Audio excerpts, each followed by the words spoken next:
Welcome everyone, and thank you so much for joining us for this third in our three-series panel focused around environmental justice, with our theme today being environmental justice and food sovereignty. My name's Ryan Driscoll. I use he, him pronouns, and I'm an MSW candidate and will mostly be here just monitoring the chat and helping to keep you all engaged in the conversation. I'm very honored to introduce our moderator, Dr. Michael Spencer, as well as our three panelists, Ray Williams, David Lee, and Kaylee Deng, who are going to be joining us for our conversation today. To give you a little bit of an overview of where we're going to be going, we're going to be starting in just a second with a land acknowledgement, followed by letting our panelists introduce themselves and getting into a variety of different discussions. We're then going to have some time about an hour in where we're going to bring in Dr. Morna and Tia to be sharing some of their perspectives and experiences with us before we jump into some time for questions and answers. Two quick things to help you to make sure that you're getting everything out of this presentation that you'd like. One is, if you have any questions throughout the presentation, please feel free to throw them into the chat. I will be tracking them along and trying to intersperse them throughout the conversation, or if they don't fit at that specific point, bring them in when we do the Q&A section. So please feel free, use the chat to put those questions in. Second is just a reminder for anyone who would like to get continuing education credits for this presentation that we will have a survey that you need to fill out at the end.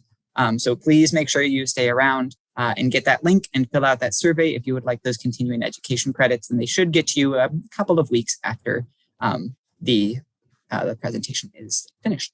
And with that, I'm going to pass it over to Stan DeMello to do our land acknowledgement. Well, good afternoon, everybody, and welcome to this third session. So my name is Stan DeMello. I am with the Office of Field Education in the School of Social Work, and I'm also part of the planning committee that have brought these panels together. And I've got a strong interest in this whole area. We want to start with the land acknowledgement, and it's going to be a little different today. Normally, I don't do these, but I think today, I'll explain in a few minutes, is particularly significant, particularly since I am speaking to you from the unceded territories of the Squamish, Tsleil-Waututh, and Musqueam peoples in Vancouver, British Columbia, in Canada. So the land acknowledgement. The University of Washington stands on the lands and waters of the Nukashit speaking and Coast Salish, the Duwamish, the Muckleshoot, Suquamish, Snohomish, Tulalip, Puyallup, and Coast Salish people, past and present. I also live on these lands and pay real rent. I'm committed to creating space for all Indigenous BIPOC communities through my mentorship, teaching, research, and service. The quote by Chief Seattle on the top is particularly poignant, and I would like to read it. This we know, the earth does not belong to man. Man belongs to the earth. This we know, all things are connected, like the blood which unites one family. All things are connected. So as I said to you earlier, I wanted to take this moment to infuse a little bit of history. In this particular case, it's Canadian history that I'm particularly interested in sharing. And that being, today is Victoria Day in all of Canada. Now, this is quite an interesting national statutory holiday, which is a long weekend here. And we're celebrating somebody who died 121 years ago. This is part of the colonial history of Canada. And this holiday was decreed after the Queen Victoria died 121 years ago. And it was to mark her birthday. It was right through the British Empire. Now, most countries, in fact, all countries except Canada, have hung on to this holiday. And still name it Victoria Day. So it's an interesting part of our colonization and ongoing history that we need to decolonize in different ways. But it also is a very important day because a year ago today, in Kamloops, British Columbia, not far from where I am here, about 2 hours, at a residential school, over 200 unmarked graves were found of children that they could not account for. And this is a very grievous and serious concern to, of course, to many Indigenous people, but to all peoples. It should be a big concern that this happened, this terrible thing happened. And we're asking for much more to be done to acknowledge it and to get to the bottom of it, and walking with and supporting First Nations in Canada. And this has happened in the US as well, where these children who went to residential schools are not unaccounted for. That's why you see this orange shirt that I am wearing. And this is one of the marks. It says every child matters. And I think Morna, who's also Canadian, has a similar shirt. So this is a very small token that we can do to remember this horrible discovery, and just wanted to insert that into as part of the land acknowledgement.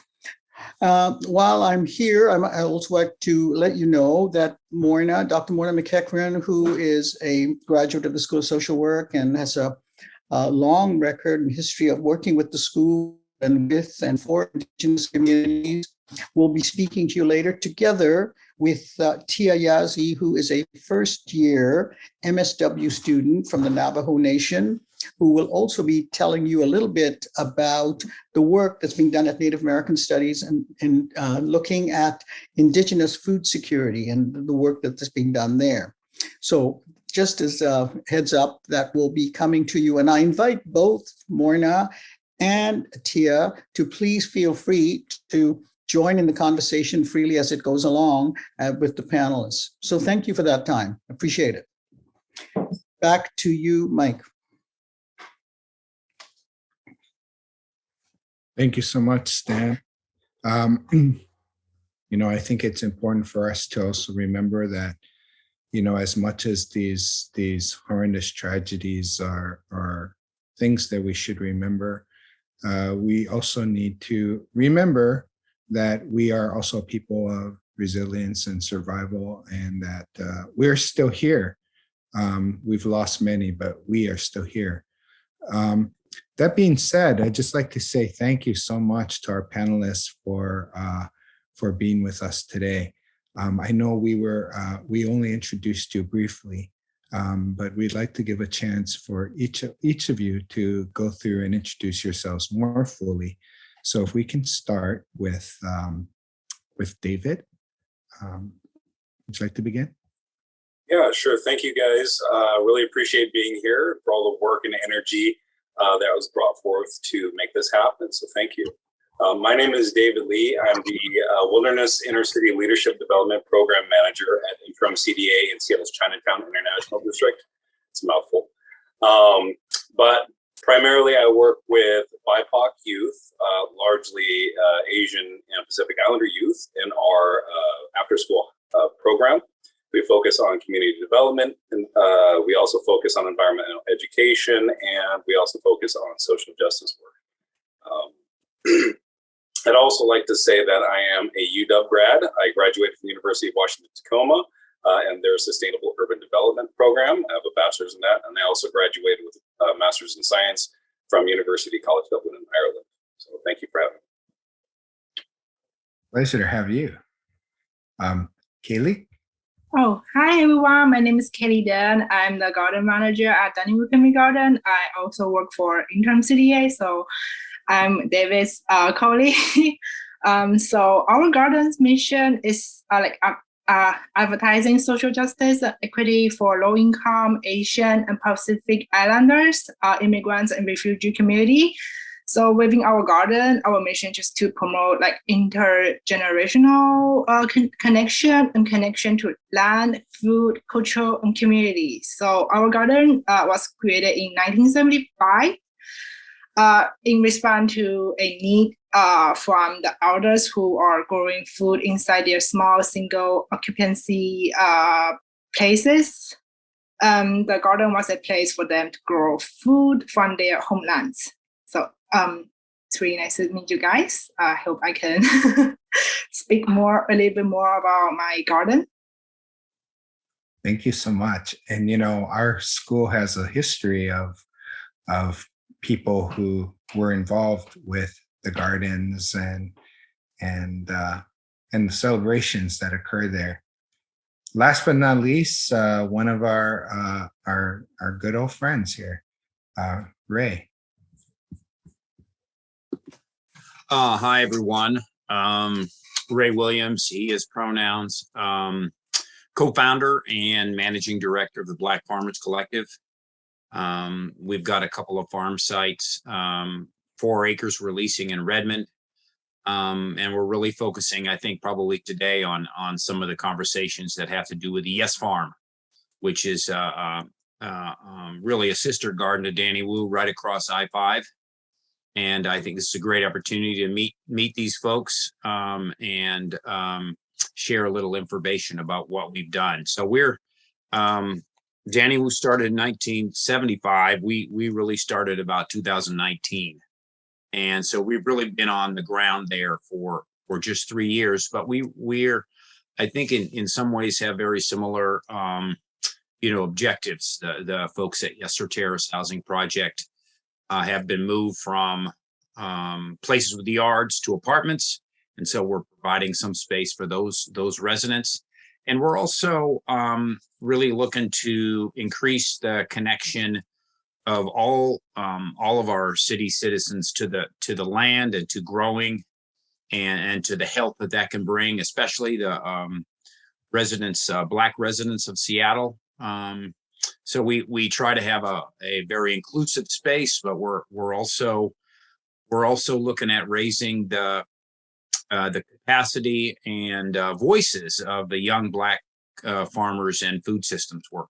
We really are trying to create a local food system that supports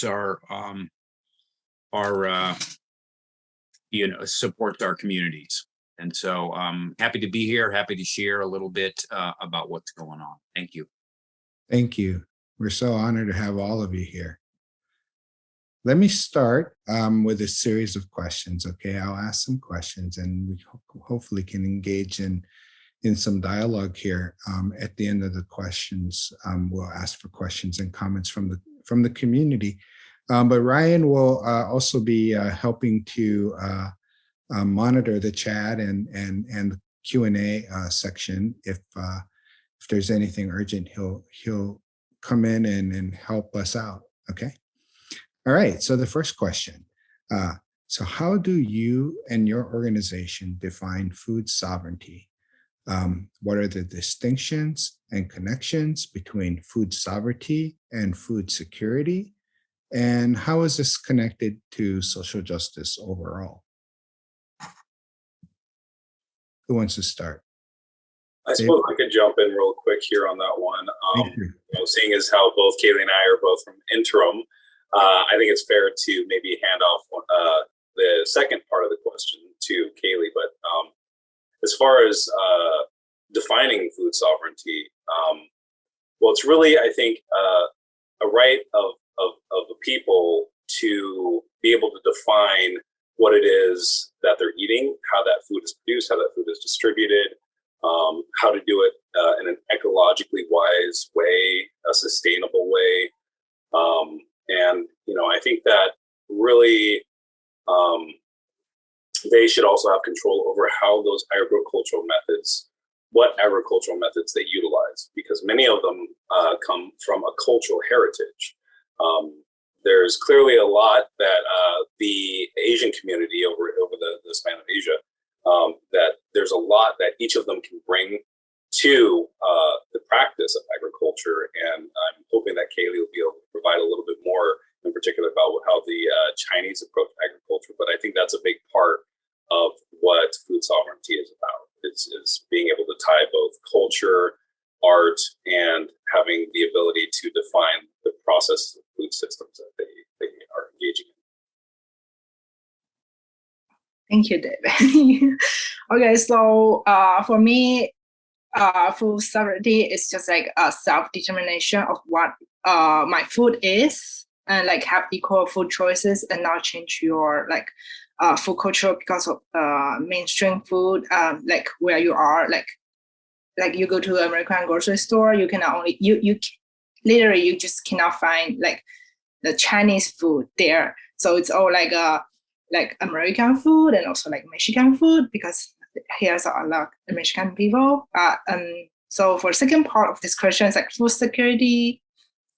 So for me, food security is about like making sure you can get enough like sanitary and healthy food that you want without worrying about like going hungry tomorrow or choosing food that you don't know how to cook. So I would think like what this has to do with overall social justice is just like taking care of like minority food cultures without like prejudice. Yeah.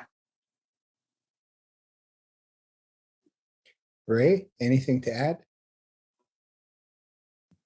Yeah, thank you. That's a great introduction. You know,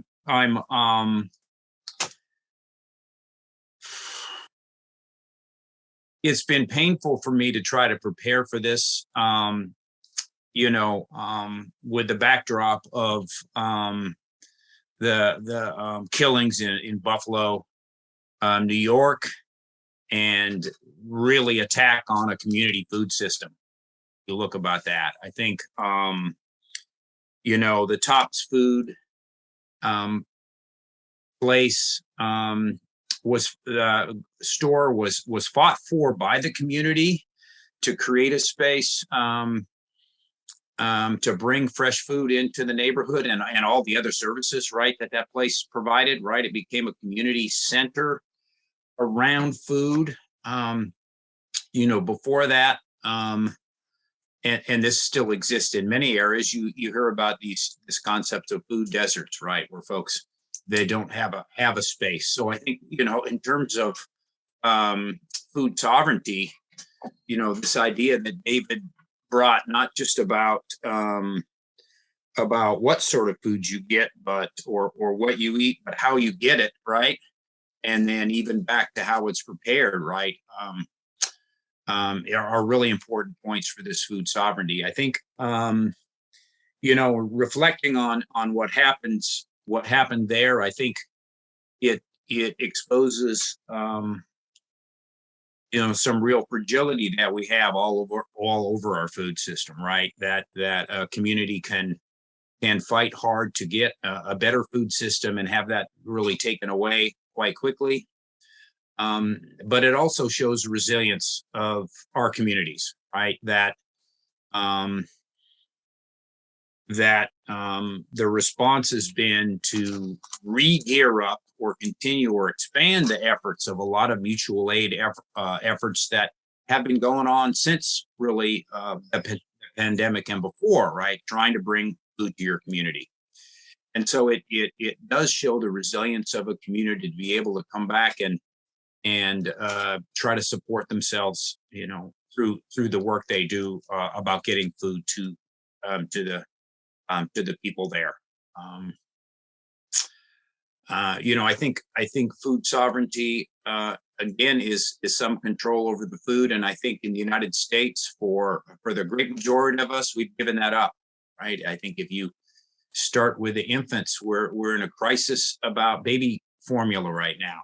And I just read that we were able to ship some formula in from Germany, right, to some areas that really are under attack. So I think food sovereignty is really. I mean, I'm hoping that this effort, you know, on the larger scale in the U.S. and certainly mirroring the scale that we do here, gets people to think about what food sovereignty is and how we can have a little bit better control of our system.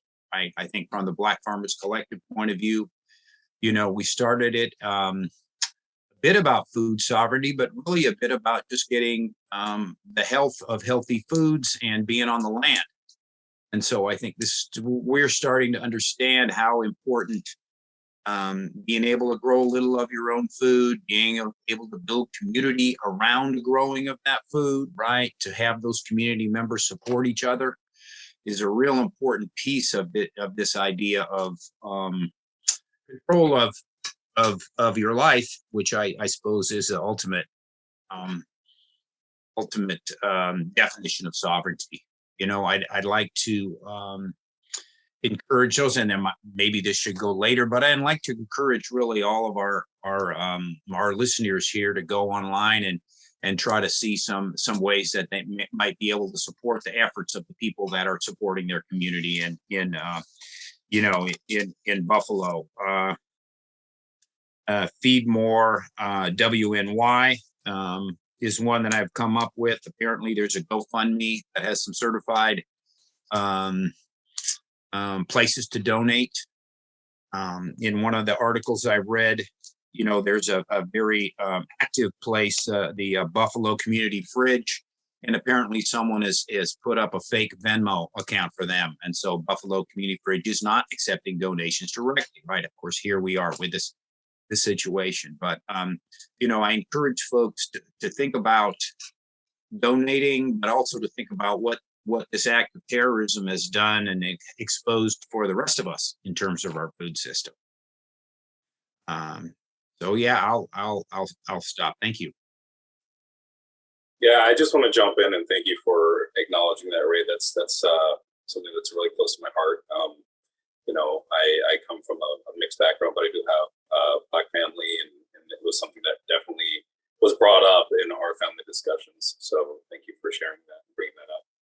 I also want to say that overarching a lot of these issues in terms of food sovereignty is the issue of racial justice, which is of course coupled with climate issues and environmental justice. It's just this whole complex of things that we can really address through, I think, a real inclusive equity diversity lens. And I'm hoping that throughout this discussion we continue to bring all that up and expand on it. So thank you for that, Rick.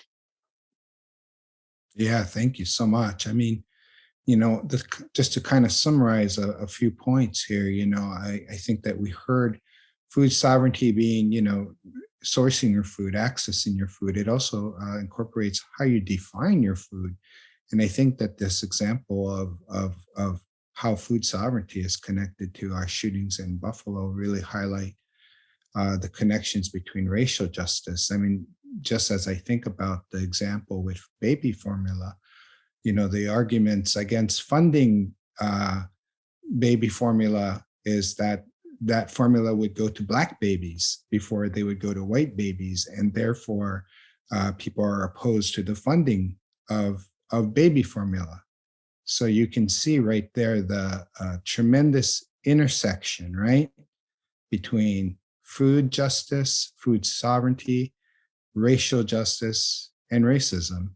I mean, these are systems that, interact with one another for a reason, for a very specific systemic reason, and that is the ongoing oppression of others. So let me go ahead and the second question, actually, I think we've kind of already started to answer it, but like I said, this is a dialogue. So, you just jump in where you can.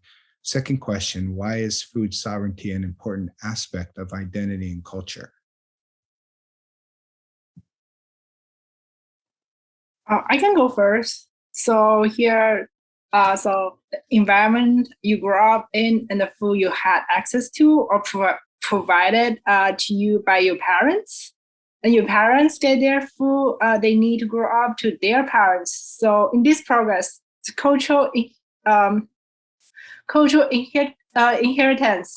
inheritance comes into being because with culture, you have an identity. You know where you come from. Basically, what you choose to eat determines what your cultural background is and who you are. So we also have a lot different cuisines in the US. It also proves that people from different cultures have choices in food. It's like what Chinese people say about homesickness. Chinese people make dishes from their home countries with food they can get their hands on, and having a plot to grow their own food is easier to solve the shortage of their familiar vegetables. And in China, the gardeners, they grow plants based on a Chinese calendar and seasons. So we have Chinese farmers calendar. They will choose a lucky day to start their plants. For example, one of my gardeners told me like told me like, oh, you should start beans because it's almost Qingming festival. Qingming is like, it's kind of like a Chinese Memorial Day. That's the day when you go to your family's tomb to sweep the tomb. So just kind of like a Memorial Day in China. So yeah, so the gardener just like grow their own food like based on the seasons and the calendar.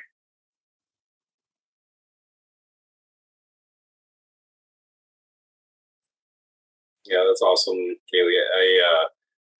It automatically made me think about being in the kitchen as a younger person, watching my mom prepare meals. She grew up in the South in Texas, and so she had a lot of soul food experience, and that was something that I really enjoyed watching. And most of my cooking stems from that experience, and so it's an unconscious thing. I carry that on. Just from that experience, and sometimes I get on the phone and I'll call up mom and I'll ask her, hey, how do I fix this up? That was such a good dish. How did you do your cornbread so good? What did you add to it? So these are all things that they're just in our day-to-day lives, but they make a huge impact, a huge ripple over time. So there is this like legacy almost of connecting with your history and roots. And I just find that really beautiful. And I think that in food sovereignty, we're also trying to kind of protect that heritage, that history and legacy. So I just wanted to comment on that.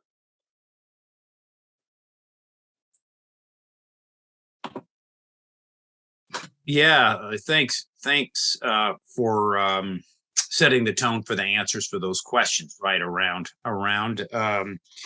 food and family, and the opportunity, right, to get those foods, the opportunity to cook them, and then I think also in some ways the opportunity to maybe interrogate some of those histories, right? I know for Black Americans, their food ways were radically changed, by enslavement, by living under either in slavery or Jim Crow, right? Really being impacted heavily. I'm recalling stories around enslaved folks, getting one day a week off to be able to tend their own gardens. And this is where they would be able to grow food for themselves, right? As opposed for whatever crops that they were working, or crops, or manufacturing, or whatever endeavors they were engaged in to build this country without getting paid, right? I think, and so food was important. I think one of the issues that we have in the Black community is, how do we take that food cultural history that's grown out of Southern cooking and mold it into something that's maybe a little more healthy lifestyle, a little more connecting to better ways of eating. I think of the heavy salt, the heavy fat, the heavy sugar that goes into a lot of those meals, right? And you wanna celebrate those as family cooking, right? But you can't, if you want to have a healthy life, eat like that all the time. And so how do you honor that history, right? And this is a tough thing. How do you honor the history while trying to create a new, culturally relevant, healthy, forward thinking? I used to live in Atlanta for a while, and a vegan chef, shared that her mother embarrassed her on TV by saying that she should not have raised a child that would create any naked greens without that heavy fat, right? Without all that. And so I think that's a cultural thing. And I think if we look at some of our cultures, especially the cultures that have been heavily impacted by slavery or colonialism, right? Or genocide, in the case of the indigenous folks here in what is now the U.S., right? How is the food system we have now impacted by those colonial forces, and how can we think about using that history and honoring our parents, right, while moving forward. And I think part of the work of Black Farmers Collective is to try to get a handle on some of those questions, right? And also, in the case of Black Americans, maybe teach some folks again how to do some cooking in general, right? You're under the thumb of a seriously, as we're being exposed now, white supremacist culture. And so, some of the things that some kids grew up with their grandparents, and hopefully they did learn to cook. But I had a lot of students in school that really couldn't cook for themselves. And so how do we start to improve that this generation and to be able to expand those culinary skills to enjoy the traditional soul foods, but enjoy the soul food from China too, right? And the food from all over the country. And I think part of that is being able to grow a little bit, have a little connection to that, which is why some of the reasons that we're doing our work here. Thanks. Yeah, if I could just jump in real quick, I just wanted to mention that the intersection of Danny Wu Garden and the Wilderness Inner City Leadership Development Program, where I work with Seattle School District teenagers, we offer a lot of different programs, after school programs for the youth, one of which is our cooking club. And it gives the youth an opportunity to experiment with lots of different recipes. But our mentors really do try to focus on healthy eating, and that is what you had mentioned about the kind of unhealthy traditions in eating versus trying to be more conscious of healthy eating. It is a challenge that we face, but I think that for the youth, it's kind of just it's an opportunity to give. So when they're given a recipe, it's off, or when they come up with their recipes, usually they find their own recipes, whether it's a Vietnamese dish or it's Cambodian or Chinese or whatever it might be. It's kind of a potlatch. They show up and they share what they have, and they experiment a little bit. But in the process of doing that, it's a gifting kind of method. So they get to do a lot of cross-pollinating and sharing with their different cultural foods. But as far as nutrition, I think that's still something that we're kind of struggling with, especially with teenagers. They just love sugar. So it's usually a lot of sugar that we have to deal with. But I also want to mention that at the Danny Wu Garden, and this is kind of, I suppose, one way that we try to challenge the unhealthy habits in terms of cooking. We also have an intergenerational component to our programming. So as Kaylee had mentioned, there's a lot of elders that have garden plots in the Danny Wu Garden, and they come from a lot of traditional backgrounds of cooking. And so we bring the youth into the garden, and oftentimes we'll cross-pollinate there with the elders, and so they'll be able to kind of share some of their history and understanding of eating as well. Much of which, at least in Asian culture, is largely vegetables. So anyway, it's just another interesting part of this whole kind of narrative of healthy eating and cultural foods. And if any of you have an opportunity to come to the Danny Wu Garden, I would strongly recommend swinging by. It's just a beautiful place to visit. But you'll see a lot of the gardeners out there, and you can take a look in their gardening plots and see what it is that they're growing. And oftentimes, I think we also try to set up community meals. So traditionally, except for over this pandemic, these last couple of years, we haven't been able to do it, but we're looking forward to starting the community pig roast, which began with one of our own community, our interim CDA leaders, Uncle Bob Santos from the Philippines. And he'll be his tradition was to bring in the pig roast and for everybody to come into the garden and to share in that experience. And so there's also that part where it's bringing the whole community together. So there's just this beautiful thing about food in general and how it just really kind of solidifies community. So there's just so much that I just enjoy about it. Anyway, wanted to share that. Okay, yeah. Well, there's one more thing I want to add. So Danny Wu Garden is not just like a place that you grow your food. It's also a social place.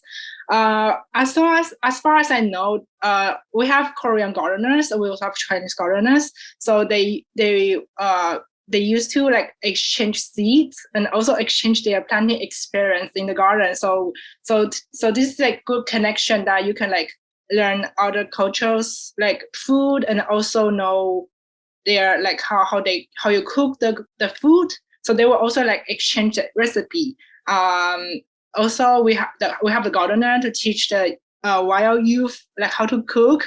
I know that must be 2019. Before the pandemic, we host like a cooking event, like workshop at one of our building, and then the gardener would just teach the youth like how to make dumplings. And I know there was a Korean gardener teach the youth how to make kimchi, and I tried those kimchi. It's really good. So I think that's like one of the example of like intergeneration connection. So it's really nice to have like this connection between the elders and then the youth, and also the cultural connection. Thank you all so much. I mean, the intersection of culture and identity and food, I think is obvious for people regardless of what their background is. I think there's definitely that connection to food and how we define food. I think, for me, some of the issues that I think, we can attend to a little bit more is also the sort of not just sort of the cultural aspect of food, but how food has become racialized even, for myself growing up as a Native Hawaiian person growing up in Hawaii, I remember, telling my spouse later in life, I don't think I had eaten a salad until like college, was the first time I had salad. I said, well, didn't you eat vegetables? I was like, well, I guess we had them in cans and stuff, and, had canned corn or corned beef, or not corned beef, but a can of beans or something, or a can of spinach. And they said, well, you grew up in Hawaii, how could you not eat vegetables?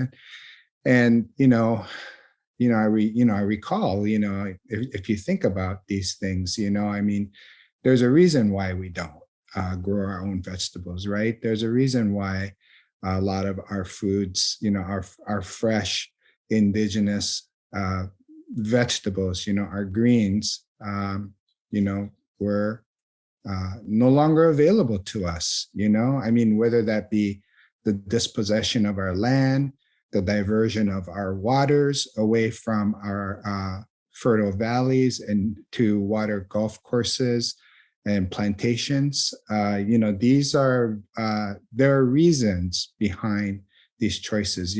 I recall a Native Hawaiian patient, saying, that they can't cut back on Spam because Spam is their culture. Well, Spam's not your culture, right? Spam comes from Wisconsin, the Hormel Company, right? I mean, it doesn't come from, it's not indigenous to us. But this is where, colonization, settler colonialism has deeply impacted our connection to food, especially for Native folks. So I just wanted to add that perspective as well. Next question is with regards to challenges. From your experiences, what are the barriers that communities face in reaching food sovereignty? And how are you folks involved in your work with that?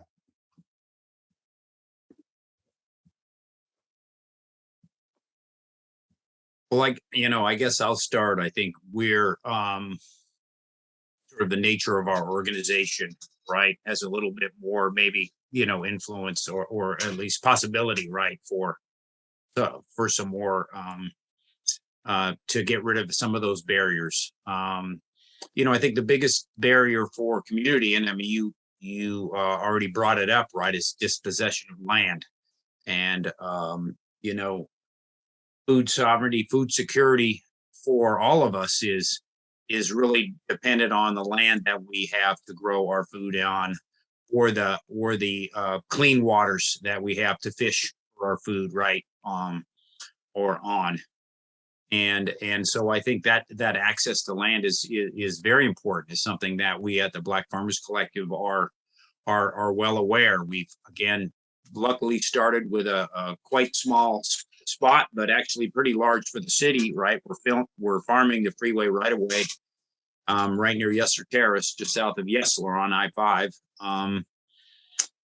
We've been fortunate enough to parlay that good experience and our connections to be able to lease some land from King County out in Redmond, and so we're able to grow more food out there and starting to grow that. But I think really barriers to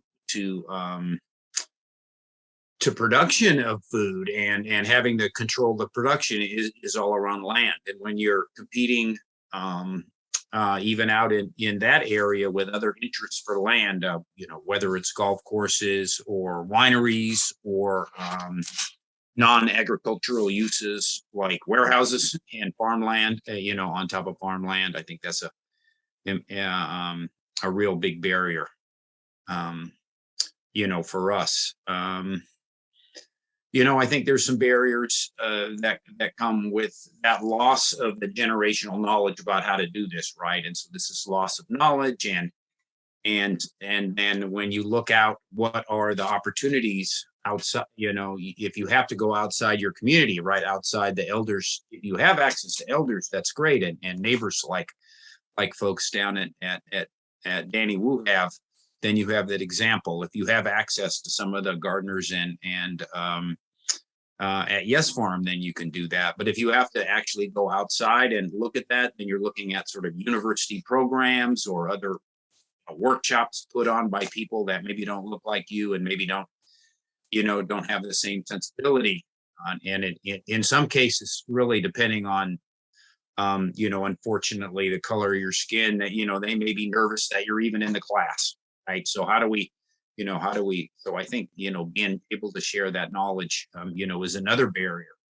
I think, when I look at the way that the city is being more and more dense, so this urbanization, gentrification, along with folks being moved out of houses and into apartments, well, those backyards that really sustained a lot of the community when I was growing up. A lot of our friends, we had it ourselves, right? In my Mount Baker neighborhood or in the central area, folks had gardens, right? Because you lived in a neighborhood that had enough space to do that. Now we're being pushed for space. And so, some of the activities, people are being displaced, but also nature's being displaced, food growing is being displaced, blackberries, right, are being displaced, and native, not so native Himalayan blackberries, but that idea that that space is so important. And so I think that's one of the big barriers. What do other folks see? Okay, I can go next. So in this regard, I don't think there's a lot of variety in food. So many foods cannot be purchased in American grocery stores, as I mentioned before. So you can only find some of the food, like the food gardeners used to familiar with, like in some cultural grocery store, in places where ethnic groups gather to buy food. So a lot of food that can only be imported and is expensive. The quality is limited and it's not fresh anymore once they arrive to the US. So Daniel Garden just provide plots, and all the gardeners need to do are taking care of their plots, growing, watering, and harvesting their vegetables. So they will respect other gardeners' plots. I even share their planting experience with each other. I mentioned that already. So we have a gardener. We actually have a gardener from Shanghai who grow a kind of a chrysanthemum. He say the Shanghainese will use the leaf for soup and stir fries. So you can even enjoy the chrysanthemum's flowers when they bloom. So he is the only gardener who has grown this plant. I didn't know this. I didn't know the leaf of this flower could be eaten as a vegetables until then. And then I think none of the gardener not all of the gardener know they can eat the leaves. So only this gardener knows. And then so he shared that knowledge to other gardeners, so everyone knows it, and even me, I just know that this year. So it's really good to know new food, and also these gardeners they can also grow like many vegetables that like they are not that are not available in the American grocery stores. One of the it's called chayote. I'm not sure if I pronounced correctly, but we also call it in like potash hand squash. It looks like this, maybe like this, or like this, or whatever. You will find that in Walmart right now. Yeah, I went to Walmart like last couple times, and I discovered that they are selling this squash right now, and I was so shocked. Like, oh my god, they are like they began to like expand like multiculturalisms. You can find like different cultures food already in the in like American grocery store right now, and I think there will be more like vegetables like from other countries selling in American grocery store right now, I believe. So this is exciting because people can buy like ethnic people can buy their food at American store. That is good news. And what our organization being involved into that work, we just like I say, we provide plots to them. They can grow their food, and this is also a community building. So people can come and then doing their doing growing food and then sharing knowledge and then sharing their experience, sharing their background to each other. So this is very good. It's good for their mental health too. So they have place to go. And then it's also so the plot also be able to provide fresh food and healthy food to them. And then it also increase the food security. And then also we connect our culture to growing and cooking food relevant to everyone's culture. Yeah.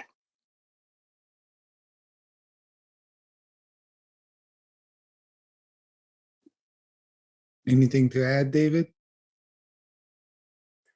I think I've just been kind of sitting on the subject of contested space as an urban studies focus person. I think that trying to get access to land for growing anything in urban space is a challenge, particularly for communities of color that typically don't have that historical access to all that space.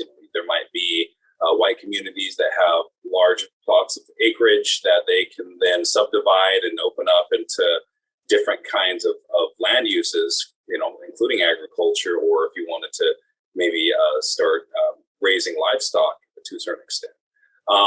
And so that is definitely one of the big challenges. And there's a history with the Danny Wu Garden in that, and I'm trying to remember the story exactly, but and if Kaylee, if you know the story, please feel free to jump in. But the history goes is that Danny Wu, who owned a lot of property in Chinatown, big community leader, met up with, I believe it might have been Uncle Bob Santos, and they had some time together during drinks where they were talking about what to do with this piece of land, which is now the Danny Wu Garden. And basically they agreed to create this garden as a place to draw a community together because they understood the impact that it would make for the community. A community that had historically been struggling with, Chinese Exclusion Act, the internment period for the Japanese community. There's a lot of struggles, and I think that by creating that space, it's helped to bridge that and to bring people together. And it's such a powerful thing. It's kind of a heart of the community, and I feel like that is such an important piece to add when we're thinking about even with Yes Farm or any other agricultural group that's trying to carve out space in an urban setting for a community of color. That being able to have that is just, I think, it's transformative, and I just really hope that through these kind of efforts that we can come up with strategies to be able to kind of navigate those years. But it's still something that I myself am exploring. So, yeah. Thank you.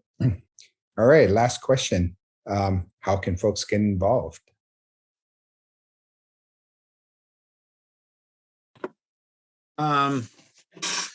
Thanks, and I'm looking at our time, and I'm going to honor our next guests as well. So I'll be really brief.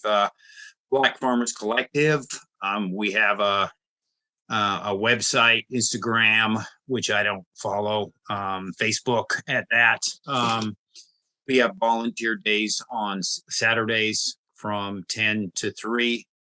We are at 721 Yesler Way, right next to I-5. Don't send any mail there. It's just the freeway right away. But you can find a place to park and come on down. I'd love to have you join us. I think, and David and Kaylee have talked about the fact that it's part of this is about building community. And so this is definitely a space. And so we'd love to have you support us. And I do encourage you to reach out and try to support some of those folks in Buffalo.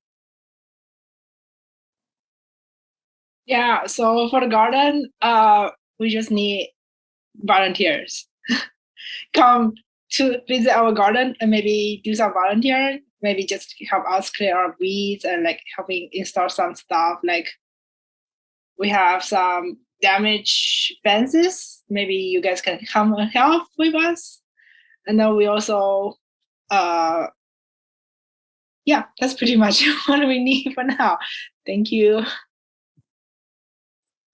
And as far as Wild is concerned, we obviously do a lot of work with after-school programming with teenagers. So what we're looking for is mentors. So if you have usable skills, whether it's in urban gardening or whatever, those are the kind of things that we like to introduce our youth to, particularly if it's experiential. So if you have any interesting ideas, reach out to Wild and let us know. Thank you. Now, before we... Can I ask one more question? I'm sorry. I just have a question for Mr. Williams. Is the Small Axe Farm active in Woodinville, or are we still hoping that will get up and running? No, that's active. We're out there plowing and planting. Right now, just finished a greenhouse. So if you write us at Black Farmers Collective at Gmail, I can forward you to Masra, our farm manager, for opportunities to come on out there. Thanks. Perfect. I think we'd like to turn the floor over to Morna and Tia. Hello there. Hello. Tia, why don't you go before me, because as you know, I can babble on. Cool, thanks, Morna. Hi, everyone. My name's Tia Yazi. I'm a first-year graduate student in the School of Social Work here at UW. Thanks for inviting me, Stan, and for allowing me the space to present on the Living Breath of Wethlabult's Indigenous Food Symposium. So I think I can share my screen. Let me try. Can everybody see that? Awesome. So a couple of weeks ago on May 13th and 14th, myself and along with 7 other Indigenous women put together this Indigenous Food Symposium. It was the 10th anniversary this year, so it was a really big event that happened in person. So basically what the symposium is in a time for people to come together, especially Indigenous peoples, to share knowledge and topics on traditional foods, plants, and medicines, environmental and food justice, food sovereignty and security, health and wellness, and treaty rights. Overall, we had about 200 participants on Friday and Saturday, a lot of our relatives from Canada came, and also just local community members from the local tribes here in the state of Washington. We also had participants who came from, or we had a speaker who came from New Zealand, and she spoke virtually to our guests. And then I'll put the link into the program that we created for this year into the chat. But we had 10 speakers all over from the state of Washington and Canada, and as I said, from New Zealand. A lot of them are Indigenous scholars, but also a lot of them are just community members who have been either have hunting or traditional hunters or elders or gatherers of medicines and plants, and just to share their knowledge with us, and especially surrounding the COVID-19 pandemic and how that impacted food sovereignty and climate justice in our communities. But yeah, so I helped coordinate that event this year, was super grateful to help, and hope to do it next year. And here's the program. You can see it there. And I think one huge part of this that's relevant to our topic today was that we hired 2 Indigenous chefs to prepare meals, and they provided the food for breakfast and for lunch for all of our guests and speakers. And so we were able to provide like elk stew, salmon, bannock, and a range of different salads and berries for everyone, which were all like produced locally or gathered locally, which was super awesome because a lot of our family members and relatives haven't had a chance to gather around our Indigenous foods for some time because of the pandemic. So a lot of them are really grateful to have that food available for them once again, and definitely at no cost to them. So it was super fun to put on. But yeah, just let me know if you have any questions. Happy to answer any regarding the event, but thank you.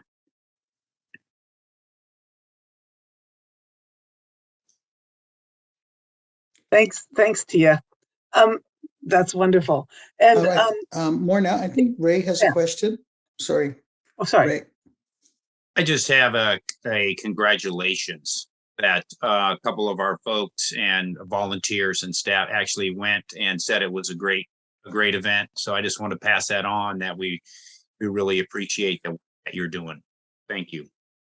Yes, and very excited for you and everything you're going to bring to us in your specialized year. And we look forward to you joining the Environmental Justice Group. So thank you, Tia, for doing that. And thank you, Morna, for being Tia's mentor at the Tribal Court. So we really appreciate all these connections. And it was part of my expenses urging that we created that practicum with the Tribal Court. So it's all coming back full circle. Thank you very much. So Stan, would you like me to talk a bit about the... Yes, absolutely. Thank you, Morna. Oh, you're very welcome. And thank you, Tia. And it's been an honor to work with Tia at the Tribal Court and to work with Ray and the student at the Black Farmers Collective this year. I can't say enough wonderful things about both organizations.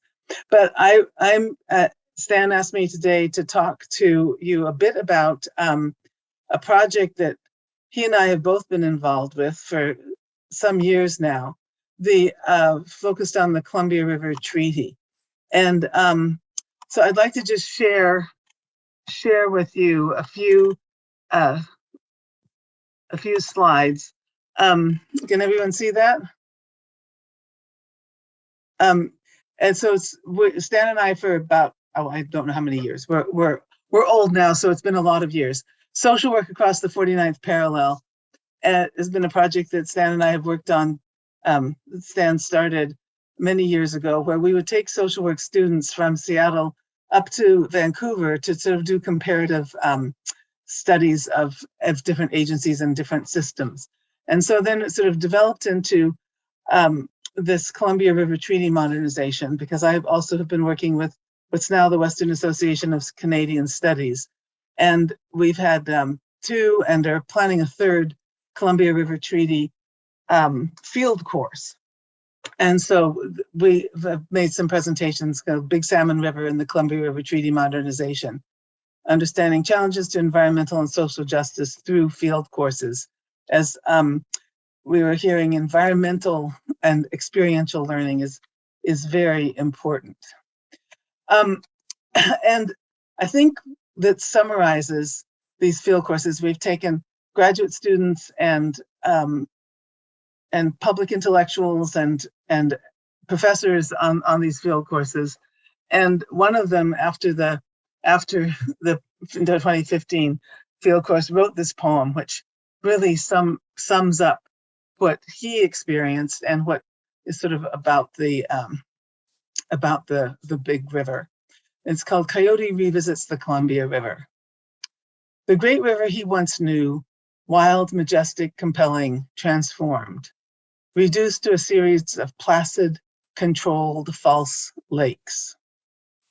The ones he led upstream long ago, abundant, free-roaming, life-giving, exiled, imprisoned by repetitive, towering, sterile concrete walls. The people who proudly honored him, vibrant, spiritual, whole, obscured, marginalized by the disregard of foreign politics and economies. The richly named riverine landscape, iconic, memorable, storied, muted, erased by immense, suffocating tombs of water.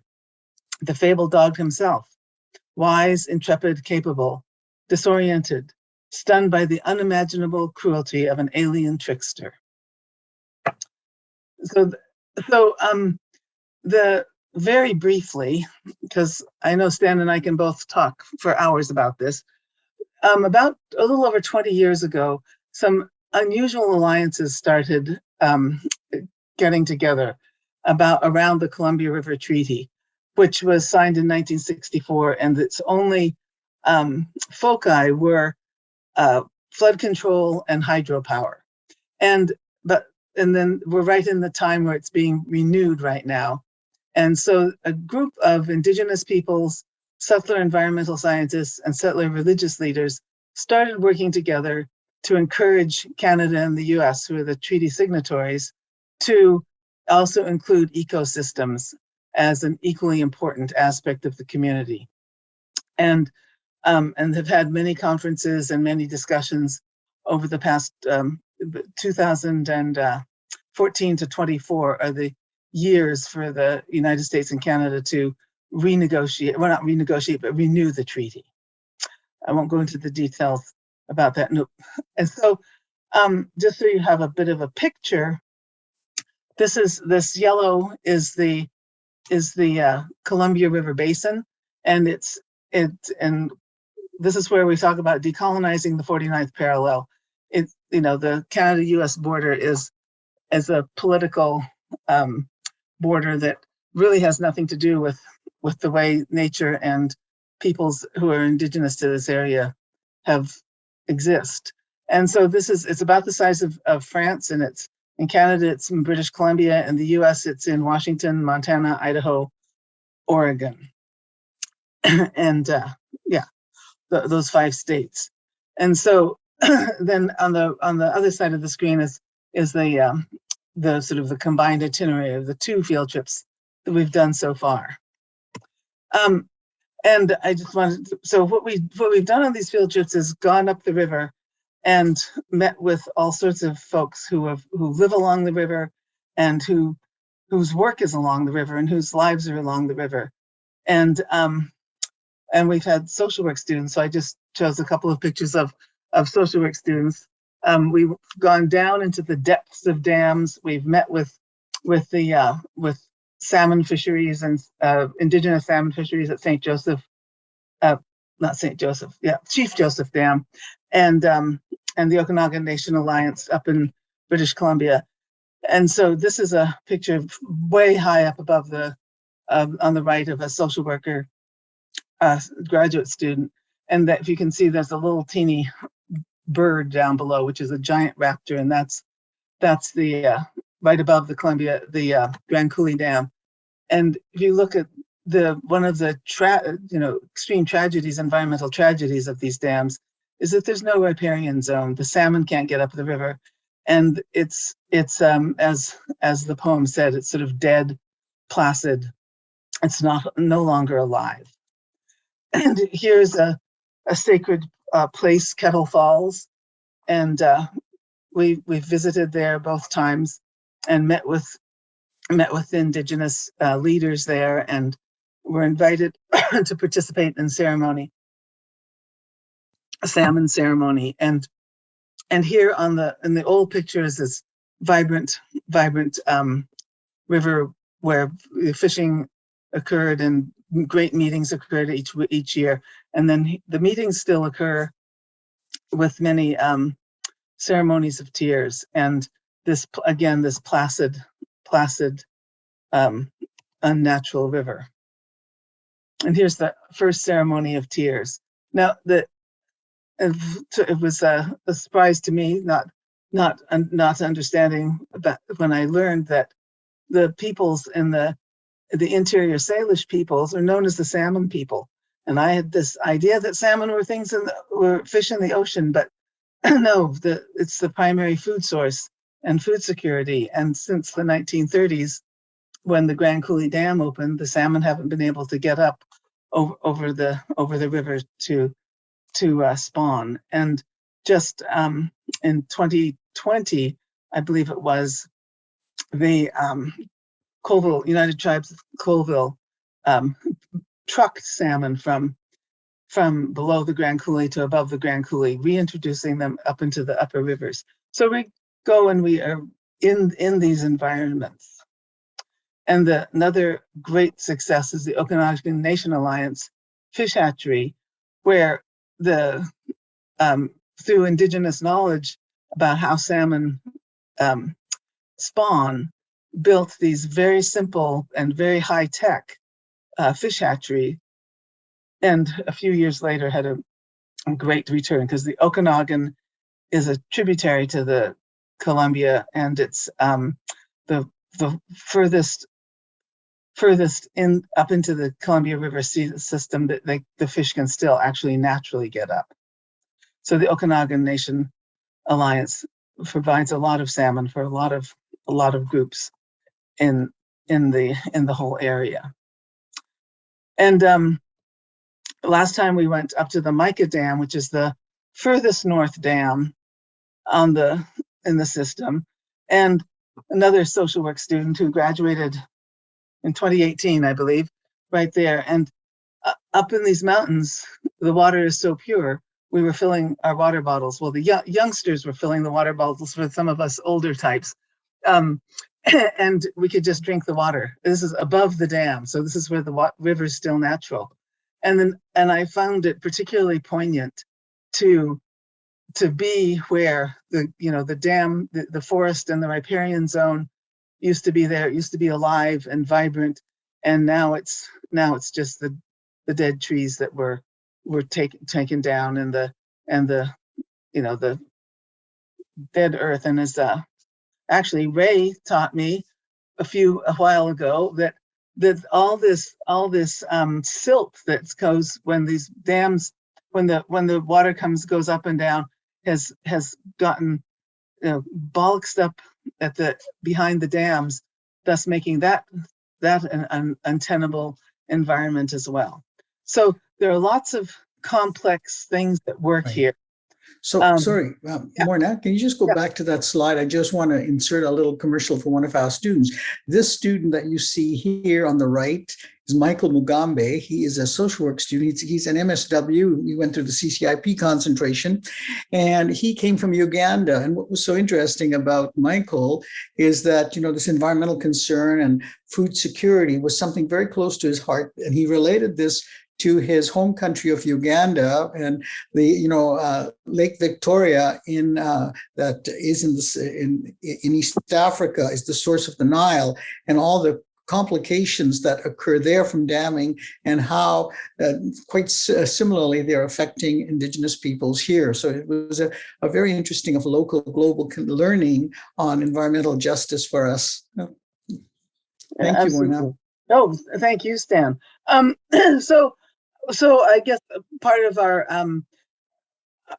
reason for bringing this today is that food security and environmental justice is our big topics in thinking about the Columbia River and the Columbia River Treaty. And it's an international event that if these two nation states can actually make it work to have a healthy ecosystem policy embedded in a treaty, then it's a great example for the rest of the world. And so I just got permission, well, pretty definite that we have some of the funding to do a field course next year in 2023.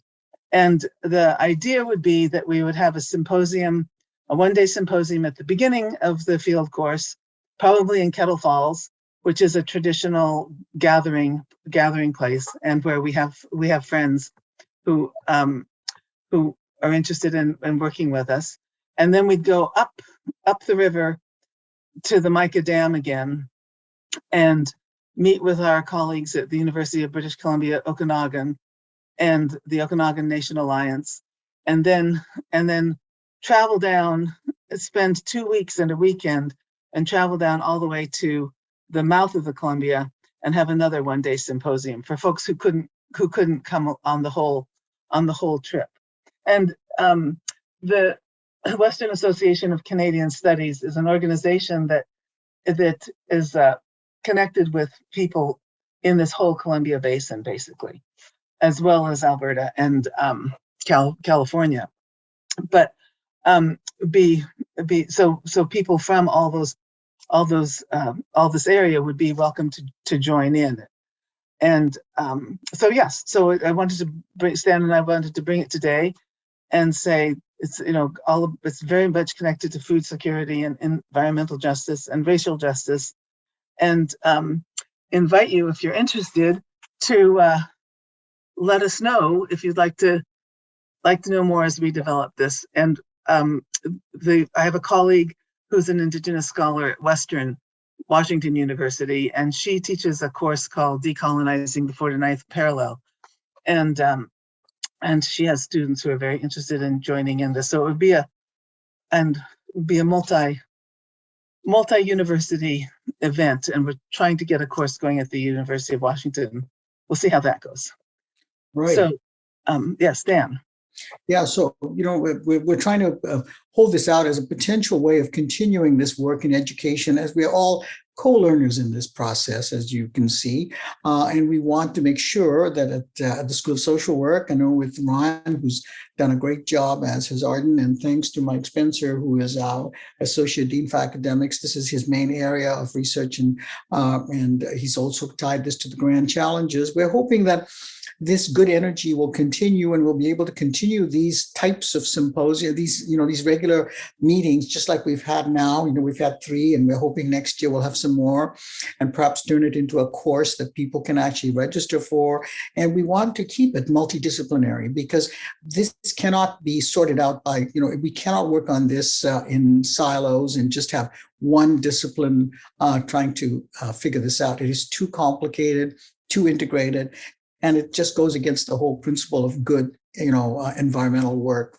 And I just want to thank all the panelists today and the panelists in the past too, including the Dean of the School of Social Work at the University of Manitoba, Michael Yellowbird, who participated in 2 of these, and he too is interested in continuing this. So please let us know, through Ryan and Arden, and you have all our email contacts, if you're interested in continuing this and would like to make sure that we keep this energy going. So thank you, Morna, and thank you, Tia. And we're hoping that Tia's work too will build into this in the year to come.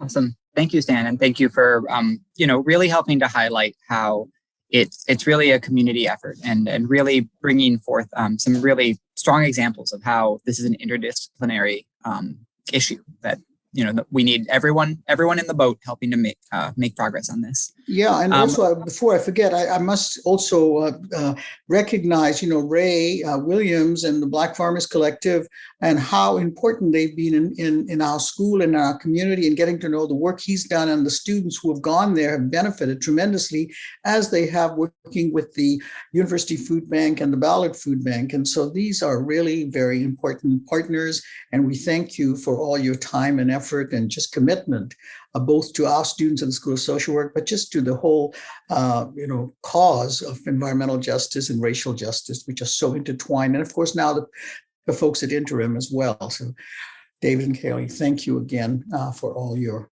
really good work with our students. Much appreciated. Definitely. So we've got a little bit of time remaining. So we've got one question in the chat, and it's a big one. So we'll see if we have enough time to kind of poke at this a little bit. But one of our attendees asks, how do you recommend balancing food sovereignty and food security in the context of climate change, especially with the recognition of supply chain vulnerabilities on our food systems and the agricultural sector? And they give the example of how a lot of salad crops are right now grown in the Central Valley of California, which is increasingly water scarce, and kind of framing this around how do we promote a distributed agricultural production model where many climates either cannot or will not be able to support the variety of crops that a lot of us are accustomed to going into the grocery store and getting right now. Well, I'll take a look at that. Little crack at that. I'm a former science teacher as well. I've been, I suppose, teaching about climate change for a long time, and I think it's important for everybody to understand that it's coming, right? And I think even the scientists that seem to want to couch all of their predictions. Where it's coming. And so I think for us really on the local level, it's really understanding that for the carbon footprint of driving lettuce from California to Seattle is huge, right? We saw a bit of the infrastructure stress during COVID, right?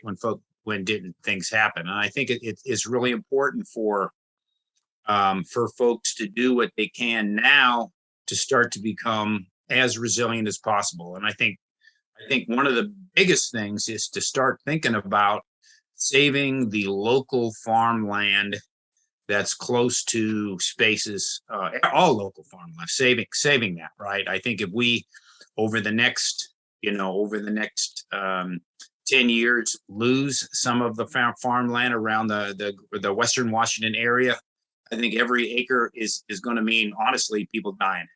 You really think about that. So if there's an opportunity for you to be in your community to say, wait a minute, no, we don't need another shopping mall. No, we don't even need another winery. What we need is to continue to hold on to and develop places to grow food. I think that's a real big need now. And I think, having a small local food system run by individuals rather than large corporations is going to really help us in a lot of ways. First of all, more people will be involved in actual production of food, so more people will understand, about that. I think we'll have a more local food production. We won't have those transportation costs that you have. I think as we start to move, I think people are gonna hopefully folks will start to think about eating more in season and not necessarily demanding or expecting some of those things that don't grow. And I think this is especially is going to be especially hard hit for folks like David and Kaylee's clients, right, who really depend on food from across the world, right, to be cultural. So if we can support in any way, keeping urban farming, supporting that, I think that's one step. I think more, and then also really pushing more ecological, climate-friendly ways to do farming. And I know at Washington State and King County are really pushing these methods. And so even our local farmers could do better in terms of trying to sequester some carbon and then trying to reduce the outputs that we have. So it's going to be a real big challenge. And so I think thinking about how I think folks getting involved and thinking about how they can try to support this effort is going to be really important. Thanks. Yeah, I think that what I can speak of is something that we've been working on with Wilds specifically. Obviously, climate change is a real thing. We are definitely not deniers here when we're trying to get our youth educated on the actual science of it and how to get involved in it. And so I have been leading a study over the last few weeks with our Wild Fellowship Youth. It's one of our programs to do an analysis of the Danube garden for the total crop yields that our garden can pull out. And then we also are doing a study on all the trees. So we had them out measuring trees for carbon sequestration contribution. So we can see that over a 20-year period, how much carbon the trees can absorb.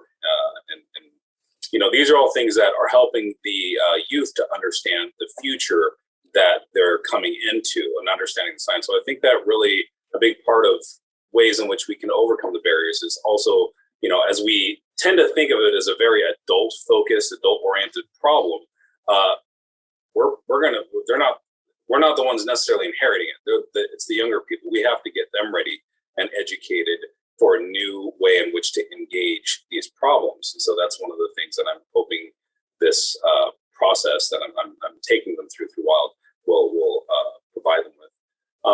But as far as protecting food systems, absolutely, a lot of international trade is definitely creates a much bigger carbon footprint, which is why it's more important for us to focus on being able to create more green space within urban space. And that's a constant issue. One of the big issues going on right now in Washington, or at least the Puget Sound area, is the Growth Management Act.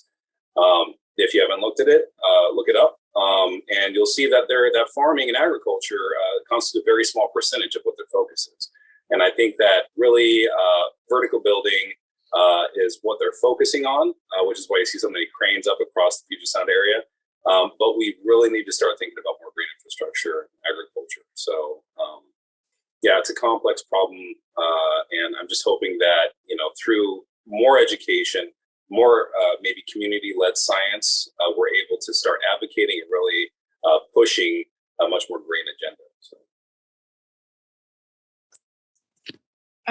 Thank you, David. Thank you, Ray. You guys talk a lot about this question. So I will just talk a little bit more about locally, just specific to my garden. So what we're doing is we have built some water tanks in our garden. They can be used during the rainy season to just kind of prevent runoff. In the summer, the gardener can just use the water. So my recommendation, maybe just save water and don't waste it. If possible, just recycle the water. So for gardeners, they will also change their plants and times according to the specific weather condition. Even though they still plant based on the Chinese calendar, but they still they will do some modification because of the weather.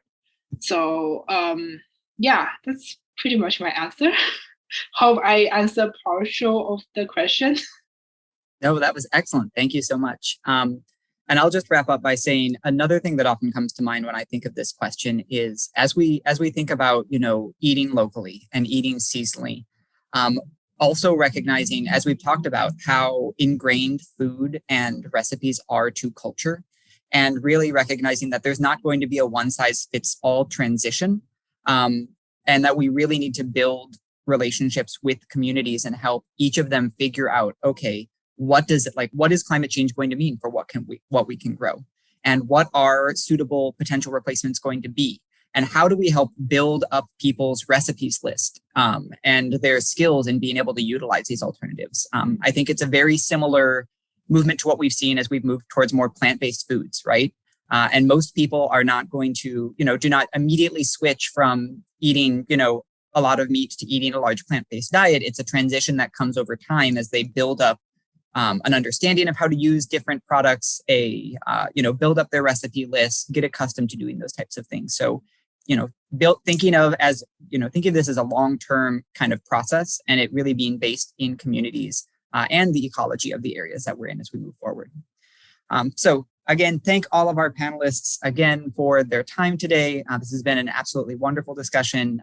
For any of you who are looking for CEUs, please make sure that you use the chat. We'll throw it into the, use the link that we'll throw into the chat again, and make sure that you fill out that form so that you can get those CEUs for you. And yeah, Arden has posted her email in there, and please feel free to reach out if you have any additional thoughts or comments, or would like to get in contact with anyone. And yes, just thank you all again for everyone that's made these 3 panels happen. And we hope to continue this conversation going forward.